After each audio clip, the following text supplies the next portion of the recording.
Hello and welcome. I'm Uttar Pratap Singh. You're joining us on this special interview on NewsX. With us today is a very special guest. We have BJP Rajya Sabha MP and former Union Minister RPN Singh joining us. RPN Singh ji, welcome. Thank you so much for being with us. Thank you.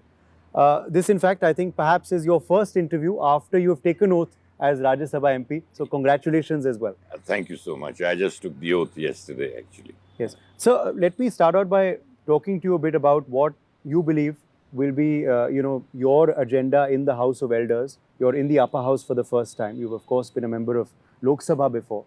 How do you see your tenure ahead?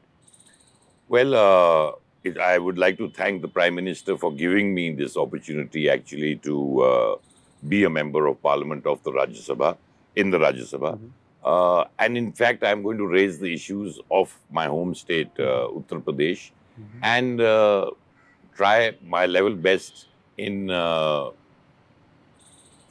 fulfilling the vision of the Prime Minister of a Viksit Bharat. And that is something that we all look forward to, and that is a goal that the Prime Minister has set for all of us. And I think we will try to win whatever small part we can play a role in that vision of the Prime Minister. Yes.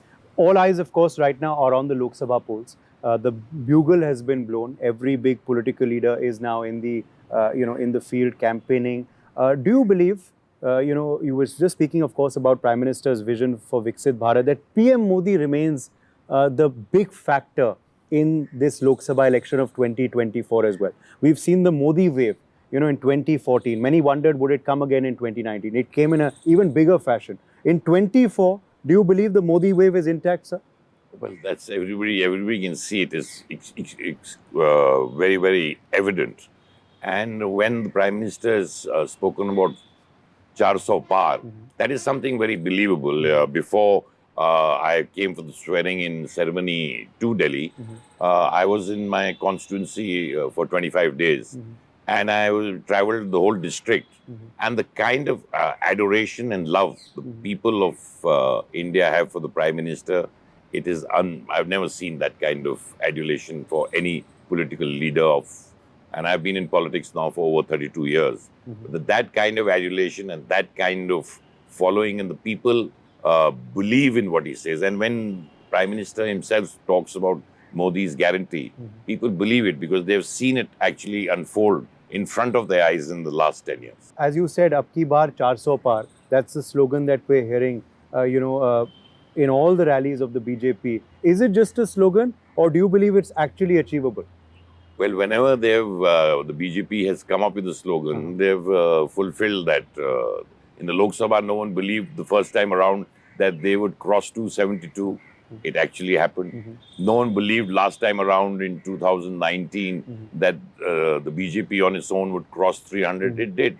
And when they're talking of the NDA crossing 400, it's a done deal. Well, staying with the Prime Minister Modi, another thing that is being talked about these days at rallies is Modi ki guarantee. We heard this first from the Aam Aadmi Party as well, where they came with their guarantees. Many called those freebies, in Delhi, and they used it, of course, in Punjab and in other states where they attempted to contest as well. We've seen the Congress also unveil these guarantees in various states. They've called it Nyay in certain states, they've called it guarantees in certain states. But PM says Modi ki guarantee mein farak hai. Modi ki guarantee mein kyun farak hai, RPN Singh? See, when the Prime Minister talks about anything, be it about national security, if he talks about, we've had terrorist attacks in this country for many, many years, and we always had a weak response. When Prime Minister said that he will take a firm hand, if you see national security, you see it when things, how they played out. And today, we are far more, we don't have terror attacks, we don't have bomb attacks, we don't have people getting killed in trains, in stock markets. It was a done thing. Every day we had some kind of terrorist attack. So as far as you see the national threat thing, in one action, the Prime Minister got over with that. If you talk about uplifting the poor of this country, the kind of schemes which have been introduced by the Prime Minister, you see them working on the ground. When 100 rupees leaves from New Delhi, 100 rupees goes directly to the poor person, which is unheard of. People cannot believe that is actually happening, but he has managed to do that in 10 years, be it be it toilets, which people thought was a joke. We spoke about urban housing. In a place like Parrana, we have over 6,000-7,000 houses made for the poor. And Parrana is not a really big town in that sense of the word. So people actually, you have 80 crore people getting ration free. So when Prime Minister talks of a guarantee, he delivers. Well, the Congress has been in power for many, many years. We saw what happened. Just speaking now about your home state of Uttar Pradesh as well, the कहावत है कि दिल्ली आना है तो UP के through ही आना होगा. You know, the road to Delhi leads to Uttar Pradesh, and it has in 2014 and 2019, because we have seen a great performance, of course, by the BJP in 2014. Did lose some seats in 2019, but still had a very good showing. 2024, how do you see Uttar Pradesh looking for the BJP? I think the double-engine government, which is performing in Uttar Pradesh, when we set a target of 80, and people might scoff at that, but it is a complete reality. The kind of work that has happened in Uttar Pradesh in the last 10 years under the leadership of Prime Minister Modi is something that the people in a place like Uttar Pradesh, people do not believe it's the same state you're living in. You see the kind of roads, the infrastructural development, the kind of crime that has been stopped with all the dons either in jail. So I think there has been a turnaround, a kind of investment going into Uttar Pradesh. And the Prime Minister comes from Uttar Pradesh himself. He represents the Banaras Lok Sabha. And you see the kind of, I come from East UP. So the kind of development which we used to dream about in East UP is something we actually see with our own eyes today in 10 years, which is unheard of, which is something, it's very difficult for somebody who lives in East UP to actually believe that these things are all actually there for you to see. So people have seen that huge turnaround with the double-engine government being, with Yogi ji being in UP and Prime Minister being in the center.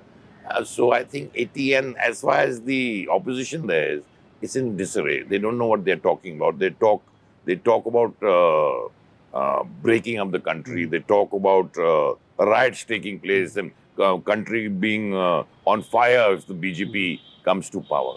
I think the Congress, I think is, I don't know what they're talking about when they're fighting this election, because it's like, how can the country be on fire? The Prime Minister has been in power for 10 years. We have not seen a more. And you see the kind of image that the Prime Minister has built of India abroad. India is part of every major goings on in the world. That is something, and when the Prime Minister goes abroad, you feel proud as an Indian that what the status of our country, and it has changed completely around. Yes. So these are many, many factors which are playing out in Uttar Pradesh.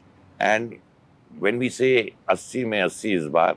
But don't you believe, when there are so many sitting MPs, and they have been from 2014 to 2019, there is anti-incumbency as well. Can you get so many MPs again in UP, given the fact that there have been so many sitting MPs? So many believe that there may be anti-incumbency. See, the elections are fought on the Prime Minister Modi ji and the BJP Karyakarta. The BJP Karyakarta is the backbone of the BJP. And when you have a leader, a charismatic leader like, and a person who has delivered on the ground in the last 10 years, with the work of the BJP Karyakartas and the guarantee of the Prime Minister, meaning it's the symbol that is going to win. PM Modi is the guarantee. And if you see how hard the workers of the BJP work, that is the crux of the BJP. And those are the people who are ensuring that we get votes. In every election, we get more votes per booth. So automatically you see resounding victories. Everybody spoke about in the Vidhan Sabha, where everyone thought about the Samajwadi Party is going to win. When the results came, 274 seats. So I think before the elections, we have these naysayers saying this is happening, that is happening. When the results come, they are astounded. But this time it's not just the Samajwadi Party. They've allied with the Congress Party. They believe this is a formidable alliance which could take on the BJP. Is there a Congress in Uttar Pradesh? I'd like to ask you. In the last Vidhan Sabha, I think they won one. So what formidable alliance are we talking about? What Congress are we talking about? Is there a Congress? forget being in Uttar Pradesh, in India, is there a Congress anymore? There was a Congress once upon a time. Is there a Congress? Okay, but like you said, the PM fighting in Varanasi, fighting in UP enthused the BJP, particularly in this state. Don't you believe if Rahul Gandhi or Priyanka Gandhi, perhaps this time who they are saying will fight for the first time, fight from UP, it'll enthuse the party this They've been time? fighting for many years. It's not the first time they'd be fighting. It's not something that is going to be something for the first. In fact, no one has announced this seats, and people contested last time around, and we saw the results.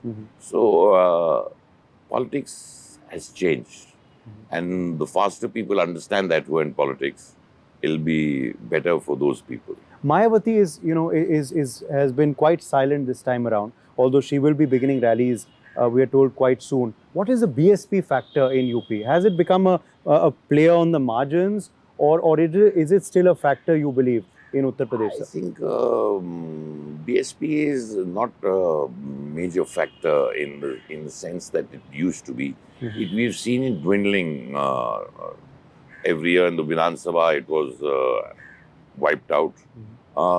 It might have little pockets of influence in some parts of UP, very small parts of UP. But otherwise, I don't think it playing out a major role anywhere in Uttar Pradesh, and it is as good as wiped out in most parts of Uttar Pradesh. You spoke about the double-engine government. This is something that the BJP talks about often, that this is a new model of development. Double-engine sarkar, when there is a government of the same party in the center and state. How much has the popularity of the state chief minister, also Yogi Adityanath, helped the party even in winning more MPs? Yes, definitely the chief ministers contribute, be it Yogi Adityanath ji or any other BJP chief minister. When we talk about of the double engines sarkar, what it primarily means, all these big schemes, big ticket schemes which are being played out in the state. If you see it in West Bengal, they don't let those schemes go down to the poor. If you see in other states also, we saw in Telangana, we saw in many other states which were not ruled by the BJP. They stopped these schemes which are for the farmers, for the poor people, homes, houses for the poor. They do not implement those schemes, and obviously those people don't get the benefit of those schemes. And the state government thinks that if we allow these, what happens in a double engine governments is the schemes that are coming through from the center, the big ticket things for the poor that are being played out are carried out in toto. And I think in Uttar Pradesh, we actually see that on the ground. All the schemes that are being come from the center. And of course, the chief minister of Uttar Pradesh has changed the kind of crime that we used to see in Uttar Pradesh. Uttar Pradesh was only known for crime. And today we see that women and businessmen, normal Aam Aadmi, can roam the streets even in the middle of the night. That is something which is unheard of in Uttar Pradesh. So there has been economically, socially, plus in the law and order situation, plus a lot of money coming into Uttar Pradesh, which has changed the whole perception as well as the trajectory of Uttar Pradesh to move into the future. You can't have a Viksit India without a Viksit Uttar Pradesh. Yes. You spoke about crime. The SP, though, still argues that there is still crime in UP. The statistics show that there is still crime in UP, and it's the BJP is just looking the other way. They also raise questions over how the way Atiq Ahmed died, over the way Mukhtar Ansari died, saying that perhaps the BJP is behind this. See, we saw when the Samajwadi Party used to come into power, it was with these very criminals that they came into power. It is on the shoulders of these criminals that they came into power. So obviously they find that their vote bank is going. The vote of terror that they used to get is going away. That is why they're raising these issues. Meaning, I come from East UP, and the kind of lawlessness and the kind of riots that used to take place were unheard of. And the kind of Samajwadi Party's gundaism that used to take place in every district. We had a Samajwadi Party gunda in every district who used to be ruling the roost and beating up people, taking people's land over. So obviously Samajwadi Party, that model has been rejected by the people of Uttar Pradesh, I can understand their trepidation.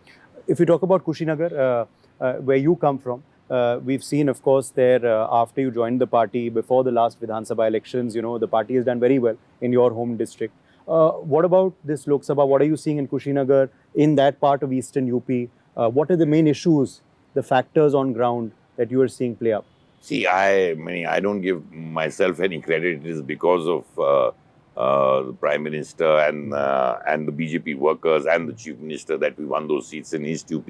And this time in East UP, as things are playing out, there is no contest. Be it Kushinagar or be it in any other adjoining, be it Gorakhpur, be it Deoria, be it Maharajganj, Sant Kabir Nagar, be it Khalilabad, any of these seats, Basgaon, there is no, I don't see any contest on ground. Yeah, people are going through the motions, but I see it as more of a one-sided battle. The Ram Mandir also, finally the Pran Pratishtha took place this year in January. We see now devotees flock by the hundreds in to Ayodhya, by train, by road, by airport now, which is also there. Opposition though says that, this is BJP's attempts of bringing religion into politics. The fact is, of course, that the BJP's had this in the manifesto, but the opposition still believes that Ram Mandir is for all. Why should it be used to bring votes to just one particular party? It's not a BJP issue. People in India for 500 years have been fighting for a Ram temple. Thank God there's one political party which had that on its agenda. It is the culture of India. India is defined by Ram. If India is defined by Lord Ram, and if his temple is something that needs to come up, and it is not, it is something that it is the soul of India. Where the Ram Janmabhoomi is, if you cannot have a temple of Lord Ram, where would you have it? And it was done because of the BJP was in power. What was very simple thing to take it to court and play it out, and the court gave the order, which was absolutely fair. And it is something which every Indian, and I quote, every Indian should be proud of. And India is defined by that. And if you cannot have a Lord Ram temple in Ayodhya, that is the soul of India. How can we talk about political parties actually talking about it? It exasperates me that they can think of anything else. And if they have questions to ask about that, it's just for some vote bank. I can't understand what political parties they're running in the larger. You have to see what India is, what Indianness is, what the culture of India is, what the tradition of India is. You cannot march forward forgetting your cultural heritage. Any country forgets its roots can never progress. You're seeing now how the BJP functions on ground in Uttar Pradesh, and now, of course, you'll see in Parliament as well. What is the difference you are observing between the BJP that you are seeing right now and the Congress with which you were for many, many years? Well, first of all, they have an organization. And that organization is a family. The BJP encompasses everybody together. The booth worker has as much as a say, as much as the MP has a say.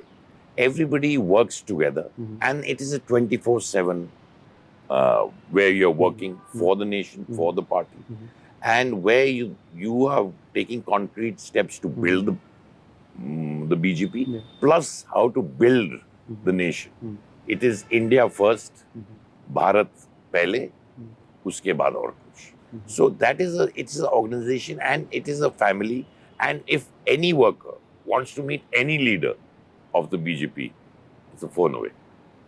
That is something, and it is like a huge family, all working together in a big joint family where you heard of. But this is one of the largest joint families of the world, where everybody comes together and works together, and every leader is working with them. So that is a huge change, and there is work going on every day.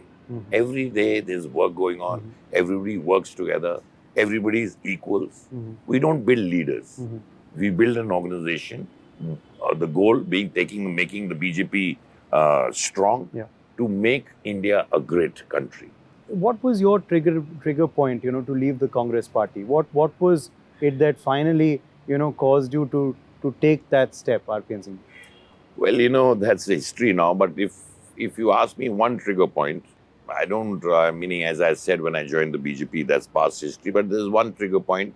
We were in a meeting in the CWC, and we had lost another spate of elections. That was a couple of years ago, and I raised the issue saying that the policy of the opposition party the primary opposition party cannot just be abusing a prime minister. Like we've done that for about a couple of years now, and we continue to lose elections. And just abusing one prime minister is not giving us any dividends. And I think that is something we need to look away from. You get up in the morning, the Congress spokesperson gets up, leaders get up, and they begin by abusing the prime minister, and they go to sleep abusing the prime minister. I said we've done that for 5-7 years, and obviously it's not working. And that is something we need to move away from. And we need to move about policies and how we would be able to get a better alternative to it. I think that was not taken very kindly by the people concerned in that meeting. And I thought that was one point when, from that point onwards, I thought that is something many congressmen in that meeting actually agreed to what I said, but they couldn't speak up. But I spoke that, and I thought after that it was going to be a little tough for me further on. Well, rest is history. Absolutely. And do you believe they've still not taken that advice? Because we still see, personal... What is the policy of the Congress party? I really don't know. Meaning, if just somebody who's not in, if you just read the papers, you read the speeches, what is the policy of the Congress party? Well, they continue abusing Prime Minister Modi ji from the morning to evening, and they talk about if the BJP wins, the desh mein aag lag jayegi, Like, is this the policy? Like, are you talking about uniting India, taking it forward, making India great, taking of Viksit Bharat? You keep talking about aag lag jayegi, your Pradhan Mantri ye hai, wo hai. As I said, once upon a time there was the Congress. Yes, in UP and in other parts, as you said. But, do you believe then, sir, that people are not showing the leadership the mirror? They feel scared. Like you said, many backed you privately, but they didn't speak up. But today you see any person who's been in the Congress party for many years, today you see people are just fleeing it. They can't understand what is happening in the Congress party. Today if you read every day, you read papers, you have every leader, and I'm not talking of leaders, meaning there are many leaders, we don't hear of many people. In Uttar Pradesh, people who are competent, people who used to contest MLA elections in the Lok Sabha, at least 30-40 of them left. Everyone doesn't make the news. But if you see big leaders, today you see all the big leaders, meaning they keep saying everybody can go. So you think Ashok Chauhan was not a big leader? You think Jyoti Aditya Scindia was not a big leader? Jitan Prasad was not a big leader? Meaning, if they had not contributed in these kind of, Ghulam Nabi Azad for that matter, if these people were not anything, would the Congress have kept them for that many years? And today, when they have left the Congress, they have contributed towards the growth of the BJP in their small little manner. So, I think it is something that is, meaning it baffles me actually, what is actually happening and why there's no course correction. Anyone who wants a course correction will be told to get out. It's very simple. If anyone asks you to course correct or shows you the mirror, either you leave or you retire. Okay. Well, my final question then to you is on another charge that the opposition these days is leveling, because we are seeing an opposition leader in jail, Arvind Kejriwal, is that leaders are leaving because of the cases that are against them. They are only leaving because they are scared and they have cases, and they go to BJP and these cases are dropped. Okay. It's a very simple question I ask you there. There were cases against Prime Minister Modi when the UPA was in government. There were cases against Amit Shah ji when the UPA was in government. Did they tom-tom about it? They went to court and the court let them off, for the rule of law let them off. Today, as the Prime Minister has said, जिसने लूटा है उसे लौटाना होगा. Now, वो बड़ा आदमी है. If you catch a small thief, nobody talks anything about him. You catch a person who is accused of big corruption, then you use it as a victim card. We have seen continuously Mr. Kejriwal ji playing out the victim card from the day he began. Sometimes he had a cough, sometimes he said, मैं आम आदमी हूँ जी, मैं ये हूँ जी, मैं वो हूँ, अरे वो कर लिया. Now he's putting his own party men under the bus to save himself. But who built that house? I didn't build that house. You and the press, you people showed what kind of palace he was living in. Did I build that house? Did you build that house? He built it. आम आदमी, boss. तो ऐसा है, election है तो sympathy. There's sympathy के लिए everyone's working it out. But I repeat what Prime Minister said. जिसने लूटा है उसे लौटाना होगा. That is something all these political parties. That's why they're all ganging up today. कि boss हम भी कल जेल में नहीं चल जाए. All right. Well, that's another poll pitch of the BJP. Will all of these poll pitches work or not? We'll only know on the 4th of June. But all the very best to you as you also go and campaign in Uttar Pradesh and various parts of eastern Uttar Pradesh in particular. Mr. RPN Singh, thank you very much for joining us Thank you today. so much. Thank you. For more such videos, subscribe to the NewsX YouTube channel, hit the bell icon.